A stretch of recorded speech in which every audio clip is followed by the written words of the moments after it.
Foi excelente a sua exposição, muito oportuna.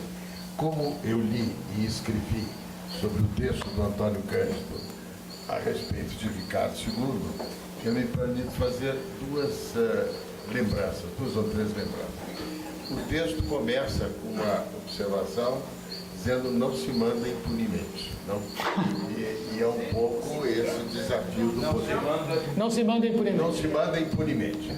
Agora, você disse com toda razão, pensando na teoria política medieval, nos dois corpos do reino, o Kantorowicz. E o Kantorowicz considera o Ricardo II o melhor exemplo da discussão nos dois, da dissociação entre o corpo político e o corpo humano. E a história do espelho, como você destacou, é exatamente essa. Quando ele se dá conta que ele deixou de ter esta convergência.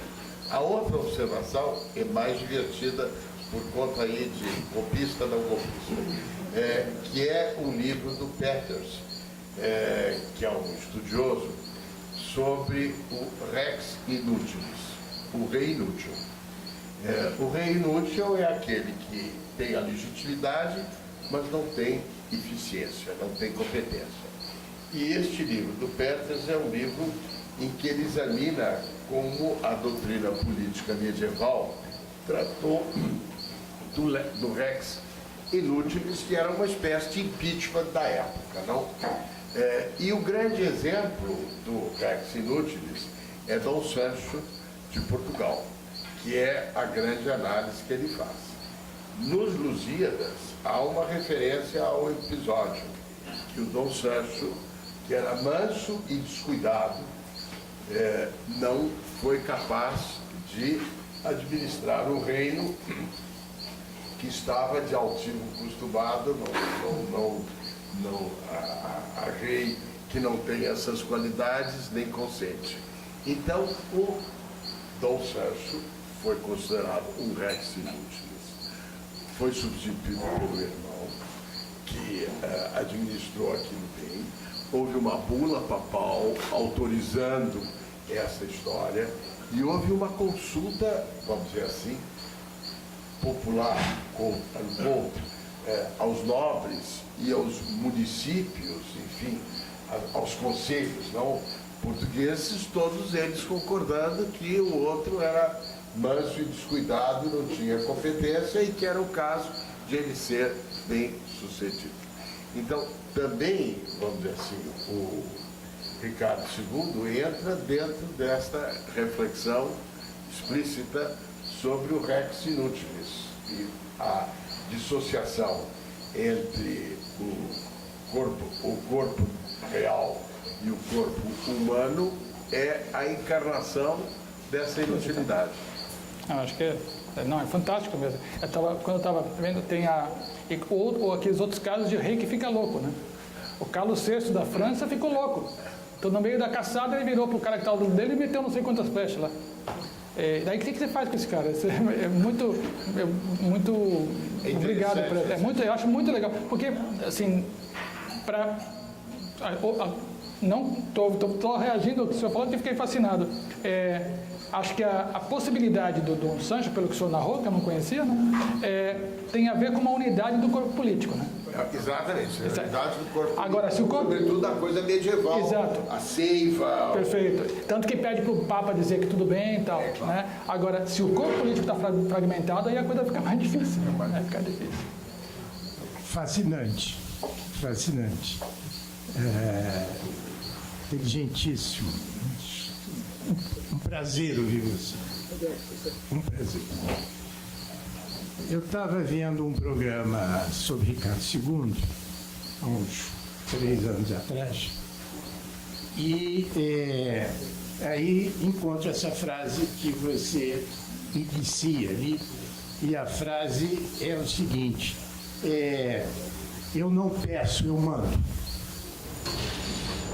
Aí eu, Dilma Rousseff. Dilma Rousseff. Então, escrevi um texto que se chama A Manutenção do Poder Legítimo. Ricardo Ricardo II e Dilma Rousseff. Está num livro. E aí eu pego a tragédia de Ricardo II, não tão bem explicada como você, mas você, lendo Ricardo II, você encontra Dilma Rousseff. Porque o Ricardo II vai fazer guerra com a Escócia, com a Irlanda. Não é? E aí precisa de déficit orçamentário. A mesma coisa. A mesma lá situação. Não é? Depois você, os aliados de Ricardo II começam a trair Dilma Rousseff, não é? Que é a mesma história. E depois tem o Duque de York.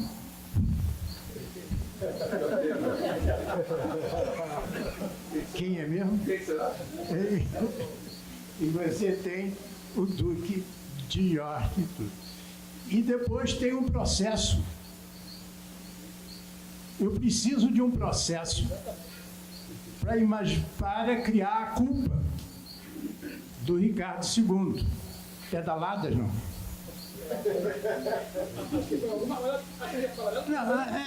Ou seja, alguma coisa fez errado, senão você não tinha caído. Pois é, então é o seguinte, isso, e aí você inventa. Então é fascinante você.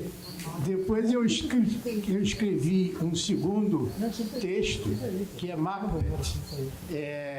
Macbeth, Teoria e Moro. Porque a lei de Macbeth diz what's done cannot be undone. Quer dizer, o que foi feito não pode ser desfeito. Não é? Mas o Teoria quer retirar dos autos a gravação do Moro. Então quer fazer com que nos autos seja desfeito o que foi feito desse negócio todo. Olha, mas eu adorei, fascinante, meus parabéns. E é a história contada de Dilma. É a história contada. Muito obrigado, pessoal. E você sabe o que me preocupa é isso. Quer dizer, eu acho que se a gente fosse levar, uma das perplexidades, acho que é por isso tão importante a gente conversar, é que acho que há um tempo atrás nós tínhamos uma forte, vamos dizer, violência política, muita discussão política, mas nós ainda não tínhamos uma fratura social. O meu medo é que nós tenhamos progredido. Você usa sempre a palavra esgarçamento, que era a palavra que o Celso Furtado me dizia quando trabalhamos juntos. Ele dizia, olha, minha preocupação não é a crise política, é o esgarçamento social. É isso. E aí nós estamos agindo. Dessa vez é uma palavra ótima, porque o povo não entende. Bom, só uma coisinha. Eu acho que a comparação com Dilma Rousseff é forte, porque no livro Shakespeare, visto por nós advogados, eu fiz a mesma comparação.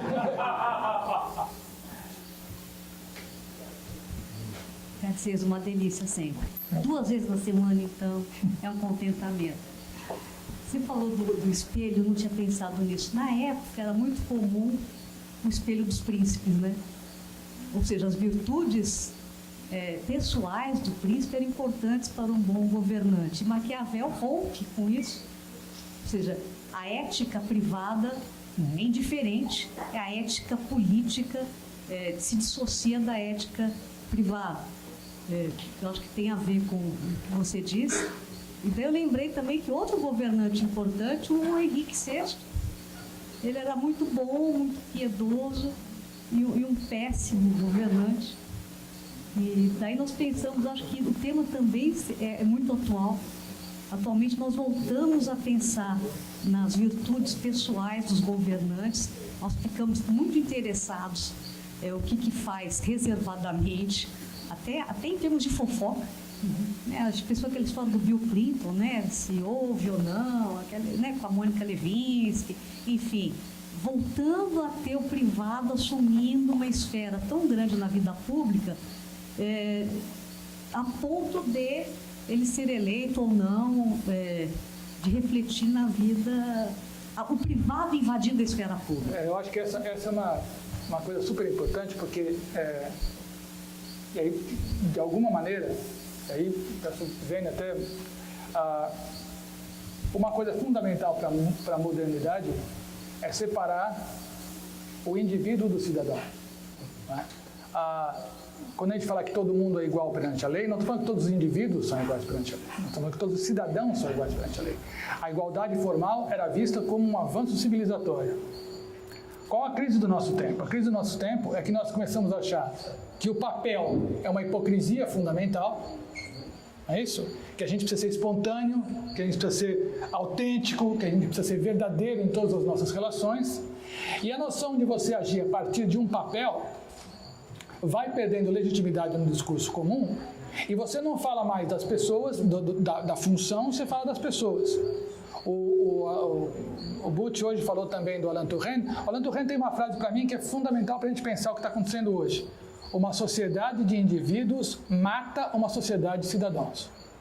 Né? Então, o Maquiavel, claro, as caricaturas do Maquiavel também, vamos falar a verdade, mas quer dizer, a ideia seria, o cara pode ser um canalha como pessoa, ou pode ser um excelente governante. Eu acho que os mais antigos vão lembrar quando o João Saldanha convocou o Paulo César Caju para a ponta esquerda, e o Paulo César Caju tomava todos, estava sempre na noite, etc e tal, e os caras questionavam, mas você vai chamar esse cara assim? Eu não quero que ele case com a minha filha, eu quero que ele jogue na ponta esquerda, mas é isso. Ou seja, havia uma clareza muito grande da separação entre o papel e a pessoa. Nosso tempo se perdeu legitimidade, tanto que isso eu acho, no discurso geral da mídia, que permite só uma coisa mais concreta, mesmo, vamos dizer, na avaliação dos tribunais, dificilmente você discute a decisão. Você discute por que você acha que o cara tomou a decisão. Então você discute a motivação do sujeito, não a substância do argumento. E muita gente embarca nisso. Pode ser divertido, pode dar audiência no rádio, mas o fato é que para a democracia piora. Porque eu estou dizendo que você é incapaz de exercer a sua função, se não por interesses individuais, provavelmente mesquinhos. Então, se a gente não recuperar a noção de que o papel é uma proteção para a democracia, que a função é uma proteção para a democracia, e que certas coisas não podem ser feitas, mas que certos ataques também não podem ser feitos, a gente perde uma dimensão importante.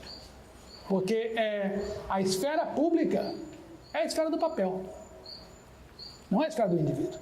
Meu afeto é em outro lugar. Eu tenho uma brincadeira, na GV eu não tenho nada da minha família. Porque na GV eu sou professor. Eu sou pai, marido, filho, na minha casa. Então eu acho que nós precisamos recuperar, ou não recuperar sempre parece voltar para o passado. Nós precisamos reinventar a dignidade do papel, a dignidade da função. Que não é verdade que a gente está separado. Os nossos afetos da nossa ação, isso não é hipocrisia. Isso é ação no espaço público. E eu não posso ficar julgando as pessoas, que eu goste ou não goste, politicamente, no judiciário, no legislativo, no executivo, a partir do que eu imagino que sejam as razões dela para tomar tal decisão. Nem de um lado, nem de outro. A questão é, essa decisão faz sentido?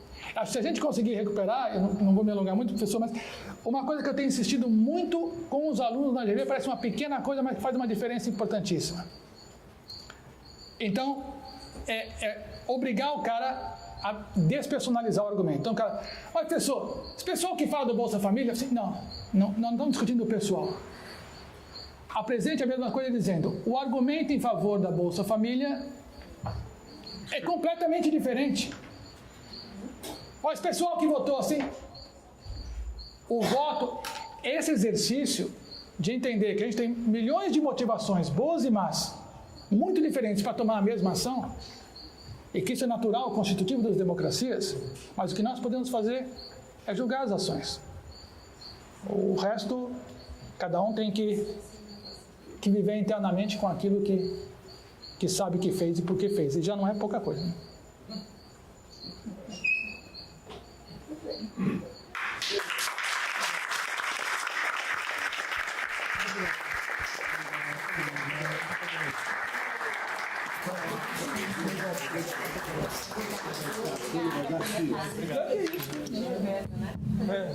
Alô.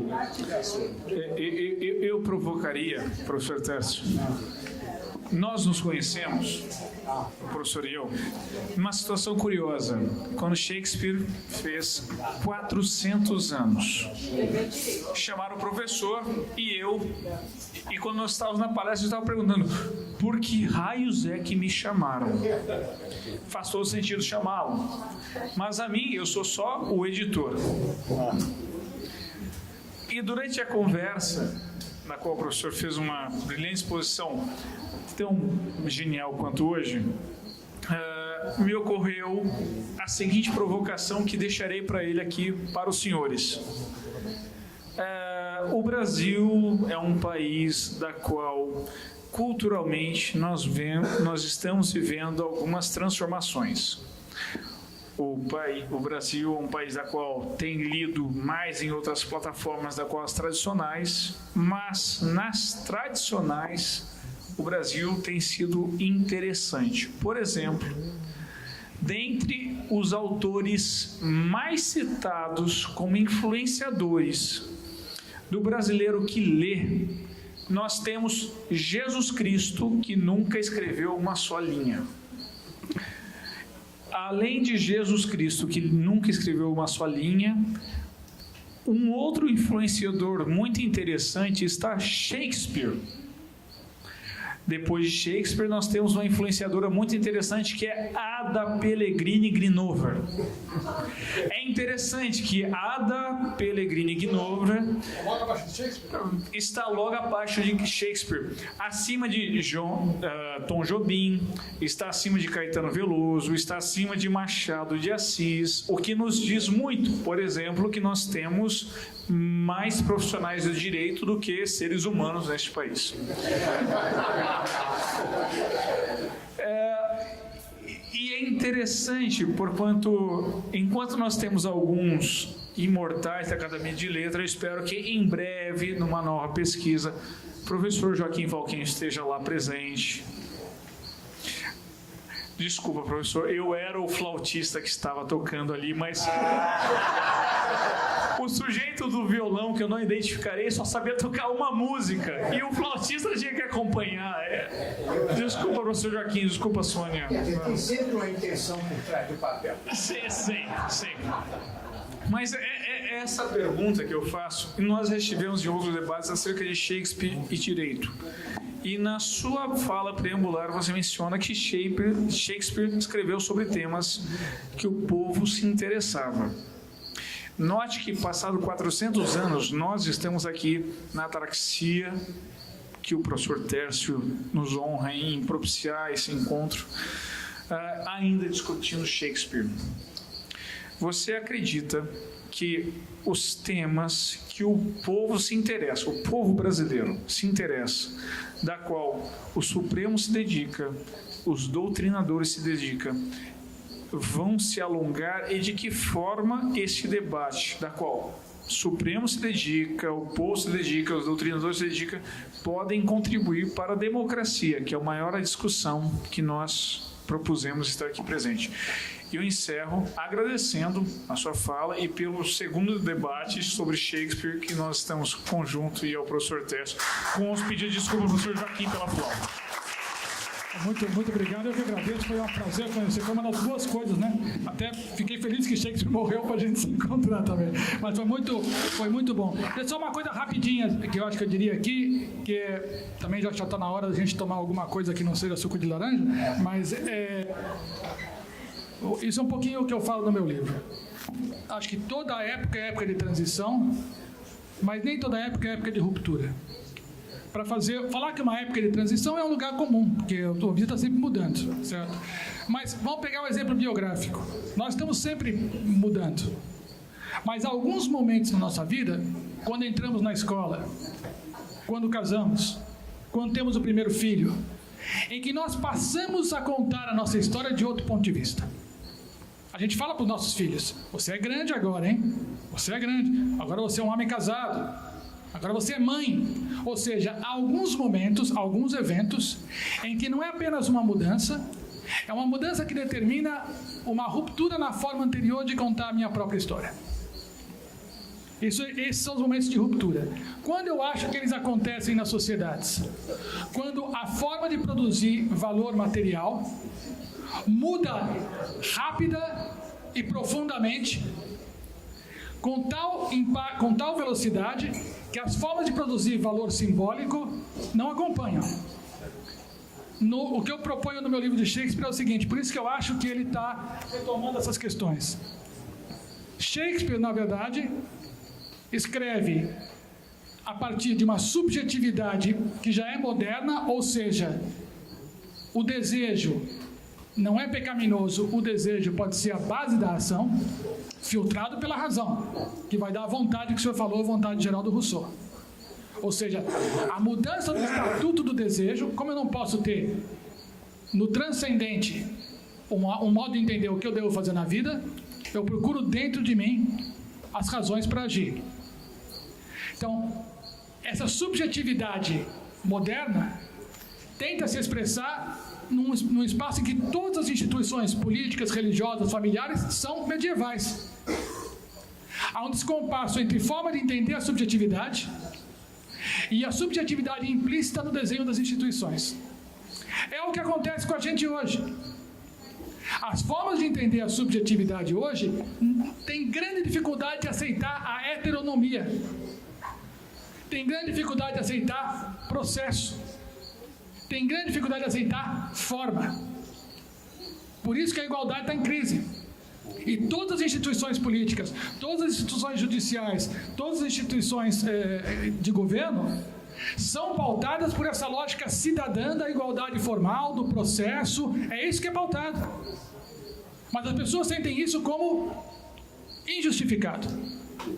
É um grande avanço, acredito, a gente perceber que numa certa universalidade havia o mascaramento de estruturas de opressão, de exclusão, etc. Isso é verdade. Mas a pergunta é, ainda temos uma experiência comum? Temos, quando a gente fala lugar de fala, a pergunta é, ok, importantíssimo, mas existe algum lugar que a gente possa se encontrar como iguais? Homens, mulheres, negros, brancos, velhos, jovens, nós temos algo em comum. A modernidade acreditava que era a razão. Os medievais acreditavam que era o espírito. Parece que nós não acreditamos mais nem no espírito nem na razão. Não tem problema. É importantíssimo afirmar nossas experiências individuais. A pergunta é, temos uma experiência comum que não pertence nem a mim, nem a você? Conseguimos construir instituições políticas que digam essa experiência comum e isso tem legitimidade? Acho que esse é o desafio. E se me permite, professor, eu acho que o que o senhor faz aqui é absolutamente maravilhoso, exatamente por isso. Eu sinto que, de verdade, as pessoas falam de fazer assistência judiciária, isso tudo é muito, ação social é muito importante. Mas acho que nós aqui, a nossa grande contribuição social, a maior ação social que nós podemos fazer é pensar. Nós precisamos pensar, e pensar é sempre junto e sempre em diálogo. Então, muito obrigado, professor. Obrigado. Muito obrigado.